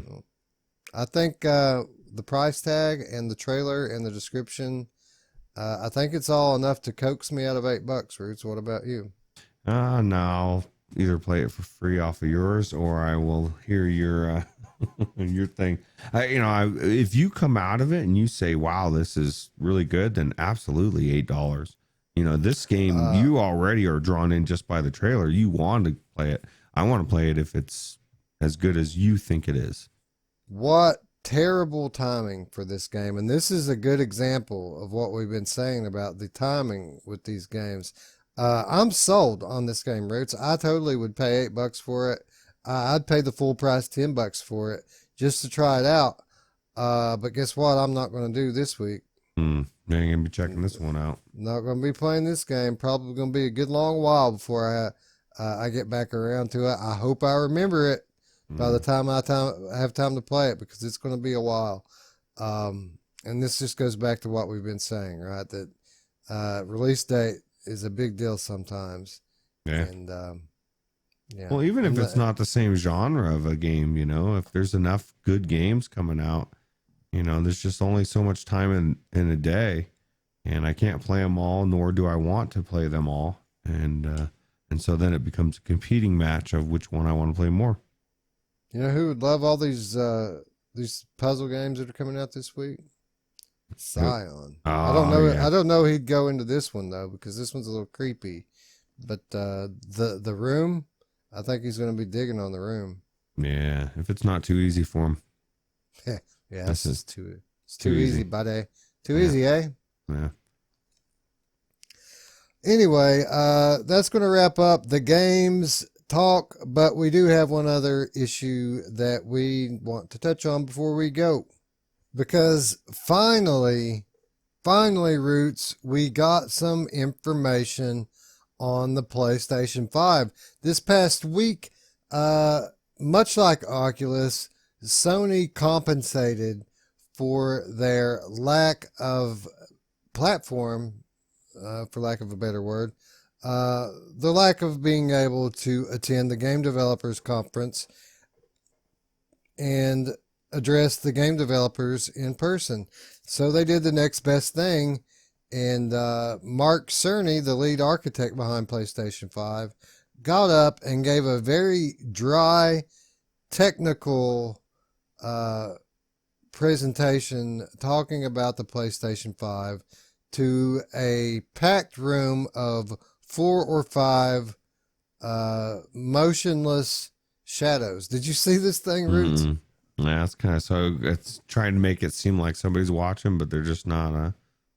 Yeah, it was like a silhouette in front of him as he stands at his fake podium, and people who just don't move ever for the whole hour or whatever it was.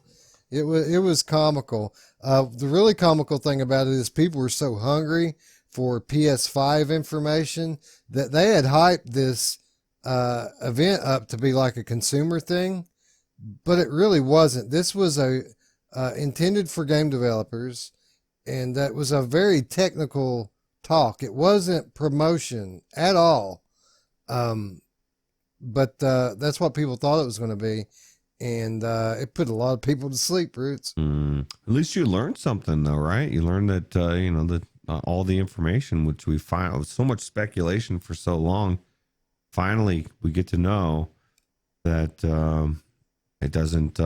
It's not as powerful, graphically as powerful as the Xbox, right? That's what we found out.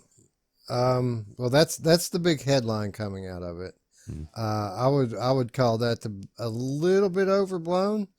But yeah, I mean, there were some things that were you would have liked to have seen better, but at the same time, there are some legitimately exciting things that came out of it as well. But let's talk about that. Let's talk about comparatively to the Xbox. If you're talking about a raw computational power between the PlayStation 5 graphics processor and the Xbox Series X graphics processor, you've got probably about 8 or 9% more raw performance capacity on the Xbox Series X. Is that terribly disappointing to you, Roots? I don't know if it's disappointing, but my biggest thing, the reason why it stood out to me is because I was trying to find different images, right?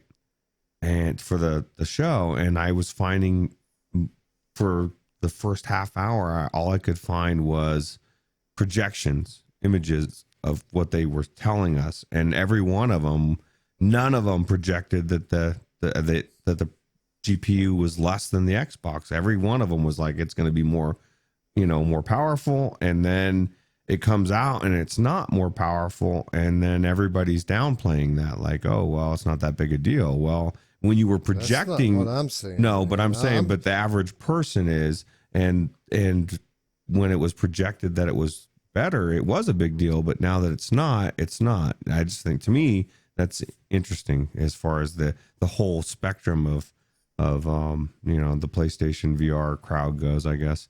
And that's been pretty much the opposite of what I've seen. I've seen people freaking out about this, that the Xbox is better than the PlayStation. Oh my God, it's the end of the world. When in reality, that number is just one metric of a whole litany of things in the machine. These aren't PCs. These are custom design game architecture that have different features and work fundamentally in different ways. So it remains to be seen what the capabilities of each machine are. But people like to look at these as if you're comparing a home-built PC to a home-built PC, and obviously that one has bigger numbers, so it's obviously going to be better, right? Yeah, well, it's all about the software and what you're playing on it as well. A lot of people it's not just about the software here. Like there are things that are going to be different about the way that these things are built and the way they work internally. Like the PS5, obviously, they're putting their baskets in this custom built SSD that they're putting all their eggs in the basket of this custom built SSD and this super fast and high level of memory bandwidth that they have in this thing.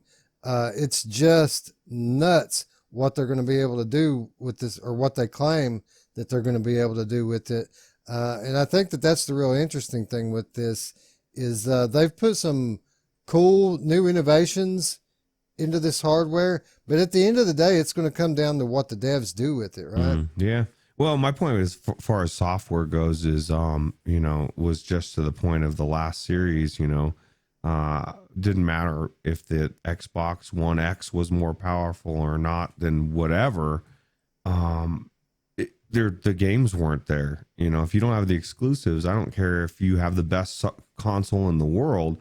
It sucks because I want to play games on it. And that's where Sony shines. And so even if they aren't, it isn't as powerful. And I agree. I don't know too much about teraflops or what, but 18% is a lot. But what are they going to do with it? And Sony's proven to me that they really do know how to optimize their stuff. And of course, they got all the good exclusives. So yeah, it's not quite that high. It was like 8 or 10% of difference between them. I didn't crunch it. I was just I was just looking on this. It just says 18% plus percentage. It's like 12 to 10 minus or to 10. Oh, okay. Yeah. Well, I guess it is that much then, isn't it? Yeah.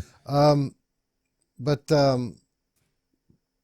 I lost my train of thought here talking about this stupid teraflop number. Did it to me again, Roots. Yeah, I get what you're saying with the software. Obviously, that's where Sony always wins, is their library of incredible exclusives. And we've got rumors just this past week that they're trying to buy from Konami, the franchises of Metal Gear, Castlevania, and Silent Hills.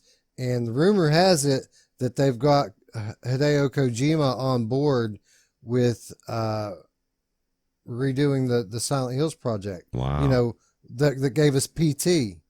You know, the PT demo that we played last year. They're talking about making that game again now, or at least that's what the rumor is. But yeah, to your to what you were saying, it's all going to be about the games. It always comes down to what the games are. But what really, if anything bothers me, it's this. I can see that the PlayStation 5 is going to be an incredible VR machine. I mean, even if you're comparing Xbox or no, just take the Xbox out of the equation. This is an incredibly powerful console. It's going to be able to well, you know, comparing it to the PlayStation 4, for example, the graphics processor is about 6 times more powerful than the PlayStation 4. The memory bandwidth or the memory speed, 100-fold increase in memory speed. I mean, just orders of magnitude stronger of a VR machine.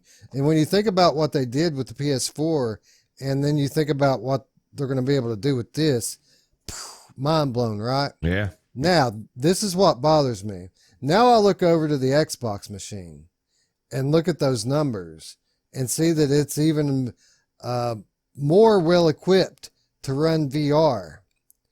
And then I think about them buying Ninja Theory and launching with Hellblade 2 as a launch title, but still no VR.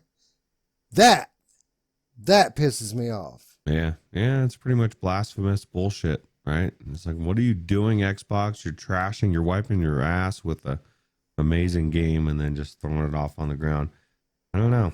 So you think we could possibly see, you know, Xbox routinely publishes their stuff on PC.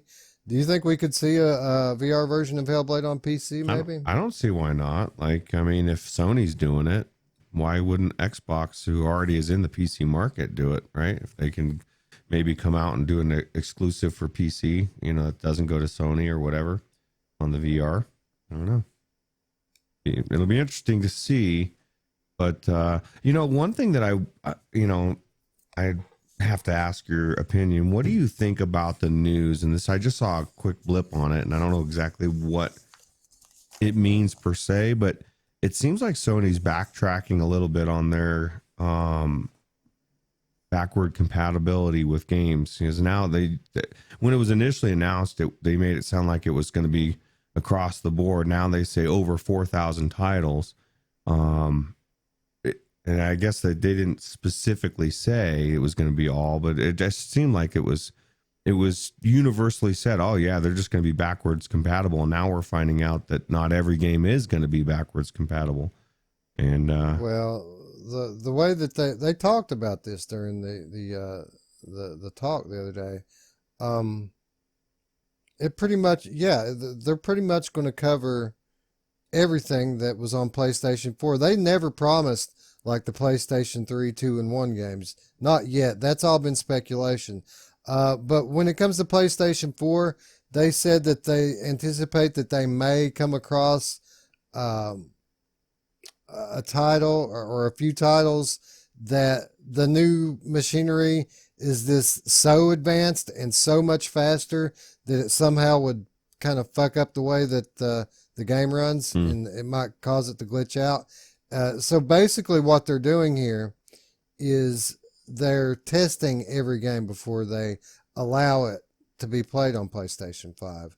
They're testing all of them. So what they did is they said that at the time of launch, they estimate that there will be at least the 100 top titles will be playable from PlayStation 4, and people freaked out on that because they said 100, that's not the whole platform. And that's when they came back with the 4,000 thing, because they saw people freaking out about that statement that it was only going to be the top 100. And they were like, listen, man, it's going to play over 4,000 titles. Okay. It's not just going to play that 100.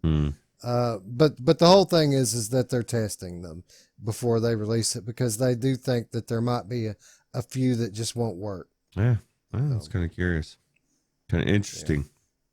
Yeah. I have some concerns about some of the things with it. That is not a concern to me whatsoever. I'm fully confident that anything I'm going to want to play on it, which honestly is going to be about 20 or 30 exclusives. Besides that, I'm not going to even really care. I mean, backwards. Yeah, I got you. Same way. But look at the stats on this, though, man. This looks better than most people's computers right now, or a lot of people's computers.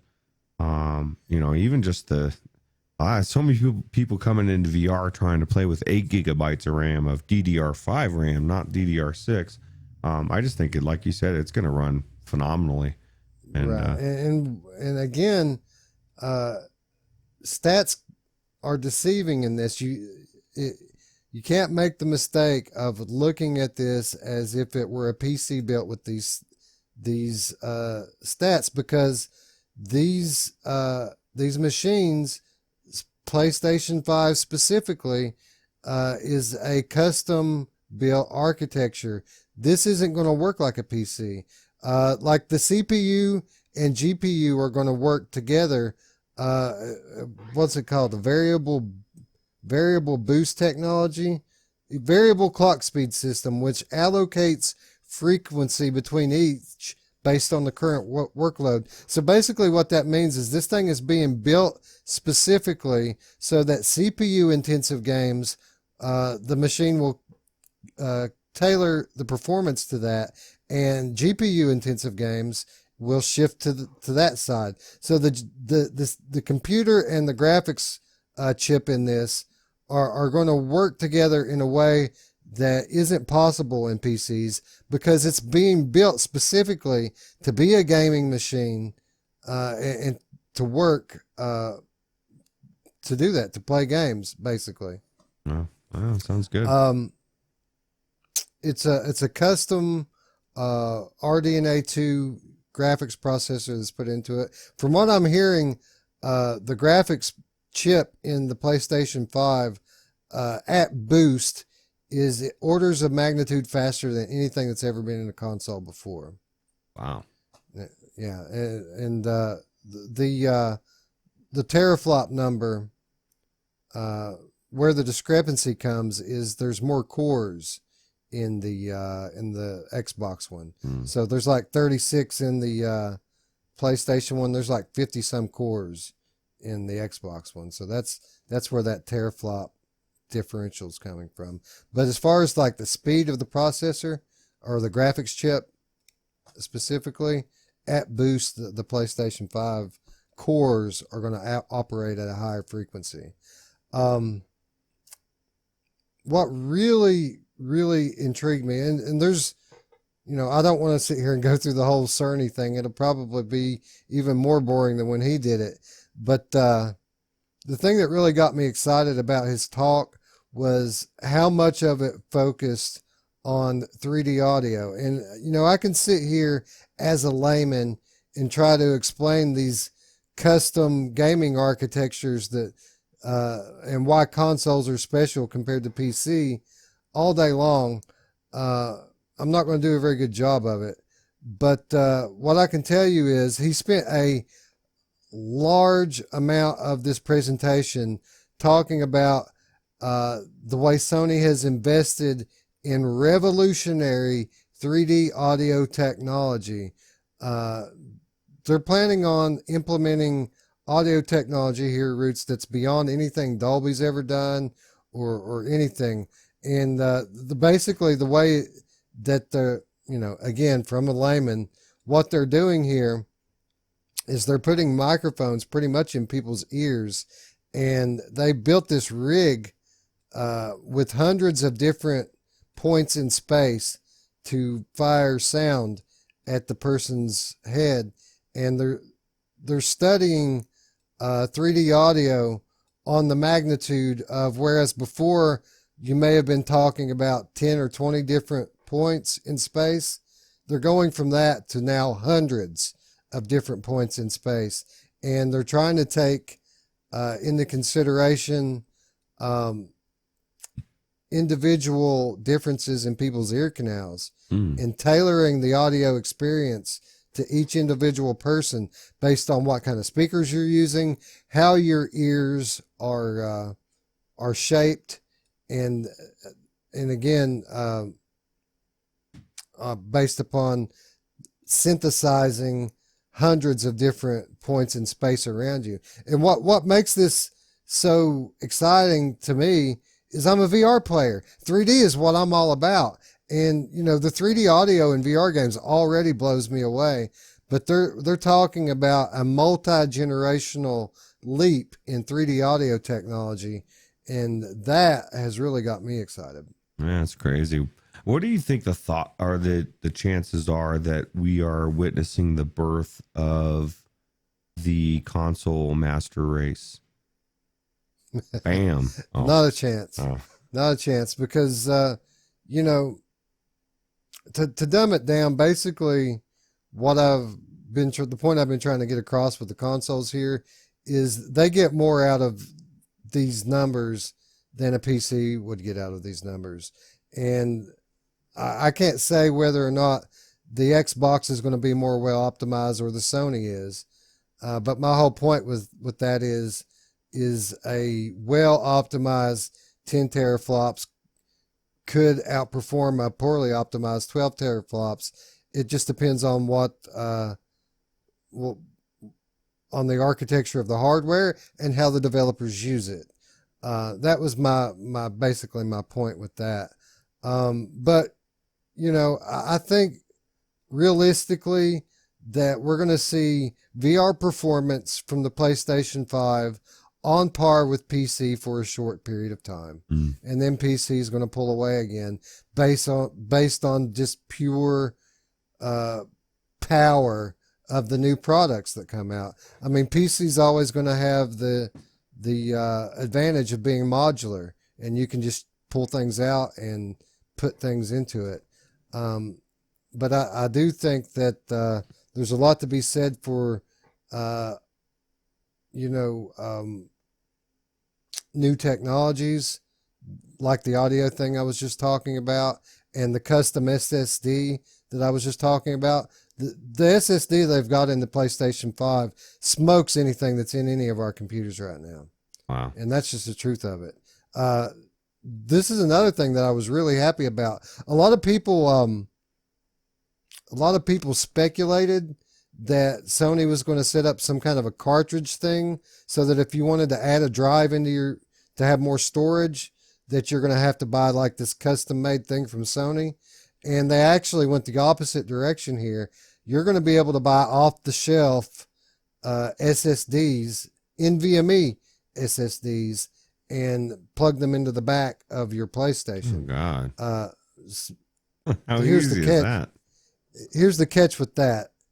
The level of SSD that it's going to require to work with this, it's not yet on the market.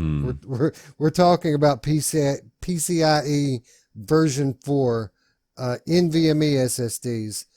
This is the next stuff. This stuff's going to be out 6 months from now, a year from now, and it's not going to be cheap. But the good thing about it is that Sony's not selling it to you. They're not marking it up, making it even more expensive. You're going to be able to go buy your own and put in it, and I think that's pretty cool. Yeah, sounds cool.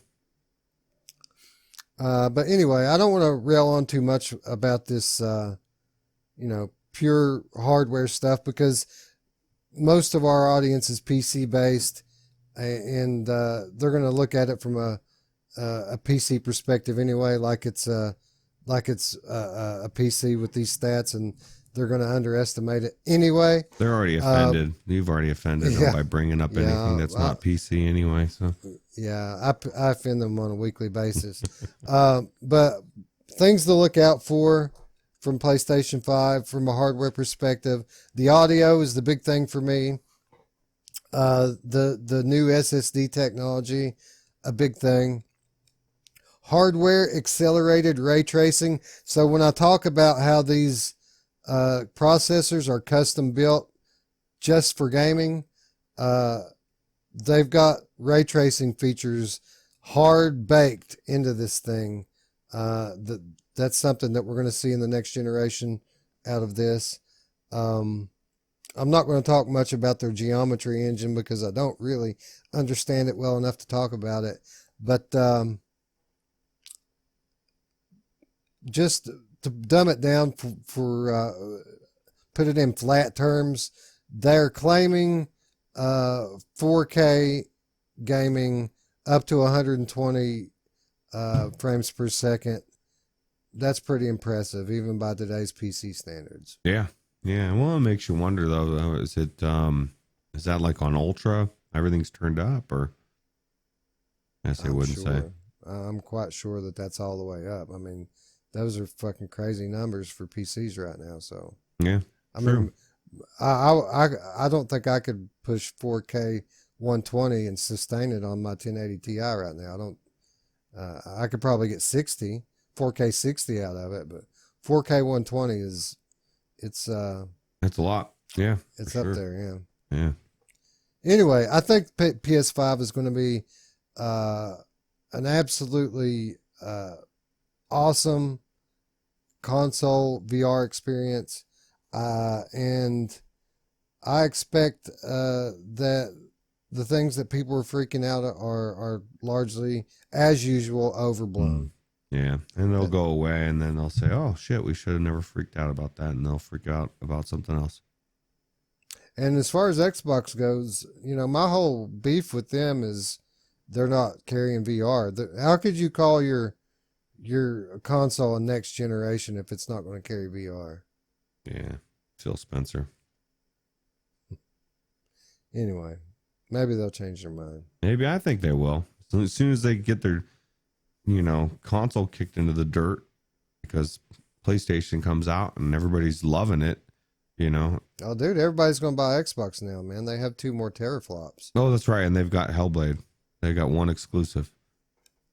How many teraflops were you hoping it was going to be going in? I don't even know what a teraflop is, dude. Exactly. That's my point. Yeah. Right? Well, but 12 is bigger than 10, so. Yeah, that's 12. Hey, 12 is bigger than 10. Yeah, fuck this. I'm Xbox. Angry. Yeah. Yeah. I think it's a lot to do about nothing. I think that that you're going to see comparable performance between the two.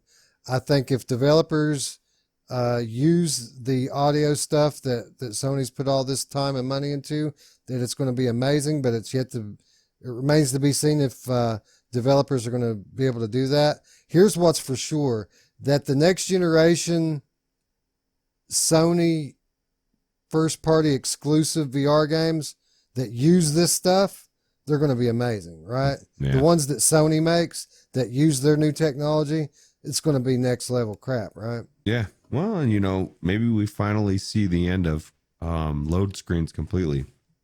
Oh, they're totally claiming that. A lot of that talk was to do with this custom-made SSD that they built, and they're basically saying that load times of 1 second. I mean, 1 second load times, not only when you boot the game, but like when you die, like a 1 second turnaround like that, and multiple games running simultaneously. So you're playing Resident Evil here, and you save your game, instantly saves, right? You click the next game you want to go into, God of War, it boots in a second. You play God of War, and you want to go back in and pick up Resident Evil where you left off, you just click over to it. It's still running, waiting on you. 1 second, boom, it's up again. Wow. That's what they're claiming here with this SSD, and that's the two things that they're banking on. They're intentionally having less power in the graphics card. They're banking on their audio and their SSD to be so profoundly impactful that it's going to make up any difference that the graphics processor may be lacking. Cool. I'm banking on that too. I'm believing it's going to be that way. Yeah, I think it's going to be amazing, and I can't wait to try it out. Hopefully it's that, you know, they said the top 100 PS4 games are going to be available at launch. Hopefully they'll give us the top 10 or 20 PSVR games. It's got to be, dude. They got to have Farpoint. They got to have Rush of Blood. They got to have Astrobot, you know. Well, that's all I'm concerned about. I'm not worried about ports. Are you? No. 'Cause we can just play those on PC, right? Yeah. I mean, once you have them on PC anyway, it's like more of a curiosity of how it's going to play or look on a PlayStation VR, you know. So. Right. Yeah. So just give me my favorites on day one, and we're cool. Yeah. I can wait on the rest. Yeah, sounds good. Anyway, that's going to wrap up our show for this week. What do you think? Are you going to buy Xbox now? Is 10.3 not enough teraflops for you? Leave a comment down in the description below. And for you PC guys, how many teraflops is your machine? Let us know in the comments or come onto the Discord. You can find an invite in the description. Let's flop it out. Yeah. Yeah, I don't even know. I have no idea what my teraflops are. I feel like I'm inadequate now. Yeah. I understand. Yeah. Hashtag flop it out. Yeah, flop it out, man. Anyway, yeah, so if you like the video, you know what to do. Thumbs up. If you're new to the channel and you've made it through that whole long ass spiel, congratulations. Why don't you consider subscribing? Yeah.